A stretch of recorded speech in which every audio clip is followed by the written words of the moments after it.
Hey everyone, and welcome to Module 2, Video 1.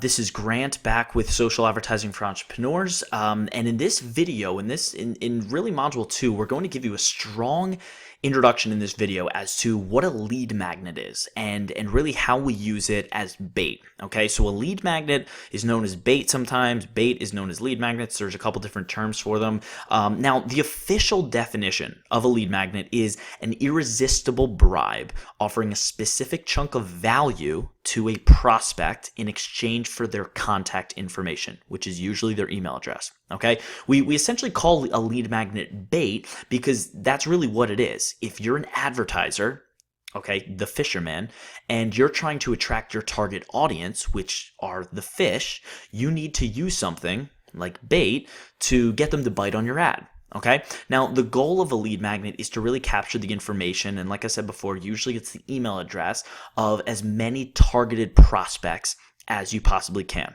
Okay, now let's jump over to the next slide and really talk about what this looks like. Okay, so before we talk about bait, let's first talk about this graphic here, the who, where, bait, where graphic. Okay, now basically this diagram has 4 steps. Okay, the who, the where, the bait, and then the where. What this means is that if you first need to decide, the first part about this entire process is deciding who it is that you actually want to find and target and eventually capture their information. So who is it? Okay, then there's the where part, the first where, which is essentially where are those people hanging out. So for example, in high school, I played ice hockey, and at what point in the day, all of the ice hockey players had mandatory study hall. Okay, so we would all, we would go to this mandatory study hall, and we would all immediately jump on the computers and all go over to the same website called thehockeynews.com. So, for example, if I was a hockey stick company, where do you think I would want to place a banner ad with my bait? Exactly, thehockeynews.com. Okay, so the bait for something like that could be, the 5-tip guide on shooting a faster slap shot, right? Free download, 5-tip guide on how to shoot a faster slap shot. Then that company could ask us for our email to download that free guide, and then once they got us on their email list, they would then start to give us more value, like, hey, here's another article about how to shoot your wrist shot more accurately. And then after they give us a ton more of value and good content, they would then send us an email, maybe 3 or 4, email number 3 or 4, with an email for a discount on one of their sticks. And most of us would buy it. Okay, because we're like, wow, this company knows exactly what they're talking about. Did you download their free guide on this, that, the other thing? Hey, they just had a 40% off, coupon. Let's use that. So then. That's the final part, okay, the where. Once you have the information of your target audience, okay, so once the hockeynews.com had our information, they had to decide where it was that they wanted to send us. Okay, so once you have your target audience's info, you then need to decide where you want to send them. Okay, in this example, once the hockeynews.com had us on their email list, where did they want to send us? They obviously sent us to their website with a discount code to buy their products.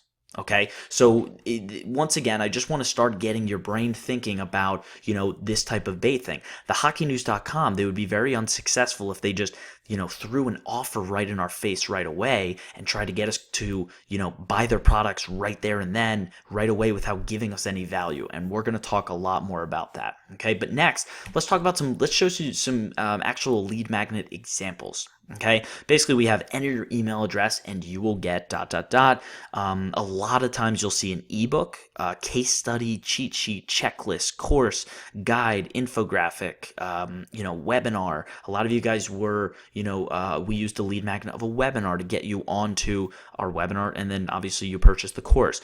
There's a lot of times there's quizzes and calculators, mind maps. Here, there's 50 examples we put here. Okay. Basically, it's, a lot of times you'll see the word freemium or, this free or that. That's really what a lead magnet is. It's giving away something for free in exchange for someone's, email address. Okay. So now let's talk about the strategy behind the lead magnet. Okay, so let's talk about that. Let's use the example of a gym. Okay, if I were a gym, a local gym in my town, here in Philadelphia. How could I use a lead magnet to get more clients and more customers in the door? What if let's say I used a free guide on how to get a summer six pack. Okay, I wanted to attract more clients, that wanted to, get a better body, let's say. So I would put out, a 5-tip guide on how to get, that summer six pack you've always wanted. Okay, so I would advertise that on Facebook. Okay, targeting people around my area. I would get their email address. I would get them on our email list, and then I would keep sending them more emails about how to tone their arms, how to tone their legs, how to really build up muscle, how to lose weight. And then eventually we'll throw in an email asking them if they would be interested in a free class with us. Okay, so you get them in the door for the free class, and then you sell them on the monthly membership. All right, so why don't we go straight for the sale? A lot of you guys might be saying, Grant, why don't I just go in for the sale?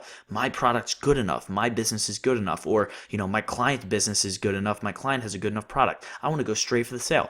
You can sometimes, but I'll be honest with you, a lot of times you can't, and here's why. Let's just look at it this way. If I owned a gym, all right, if I owned a gym and I was at a cocktail party, okay, I was just at a cocktail party, maybe it was a local event in my city, a small business association or whatever, and the first thing I did when I walked up to people that I never met was ask them to join my gym right now. My gym is $200 a month. Hey, my name's Grant. How are you? I own a gym. It's $200 a month. Would you be interested in signing up? People are going to not only be uninterested, not interested, they're going to probably say, yeah, I'm not interested in even talking to you. Like, I don't even know who you are, man. But if I first walked up to a group of people and I started talking to people about, hey, yeah, I'm a fitness trainer. My name's Grant. I'm a fitness trainer. Hey, do you guys work out? And I started giving them tips about, you've been trying to lose weight. Well, what have you been doing? What does your diet look like? And started talking to them. Well, did you know you should do this, that, or the other thing? Oh, you're trying to get bigger arms. Well, you should probably segment different, exercises like this, that, the other thing. If I started talking to them and giving them free value about how to make, how to get bigger arms or how to lose weight, giving away free value. And then at the end, after I talked to them and got to know them for about 20 minutes, then at the end I said, hey, why don't you guys stop by the gym next week and I'll give you I'll give you a free personal class myself. How many of those people, if I was talking to 5 people in a group, how many of those people do you think would actually say, hey, I'll come by? Probably all 5 of them. But if I walked up right away and said, hey, my name's Grant, I own a gym, it's $200 a month. Hey, do you guys want to sign up? I would not get a single one of them. All right, so now you see why we're asking for their email and not the sale. It's because our end goal is to nurture them. Okay, that's a marketing term. Nurture them by providing free value and then potentially turning them into a paying customer. Okay, so that's really what this lead magnet strategy looks like. That's what I wanted to go over in this first video. And thanks for watching. This is Module 2, Video 1. And next will be Module 2, Video 2. And I'll see you there. Have a great one.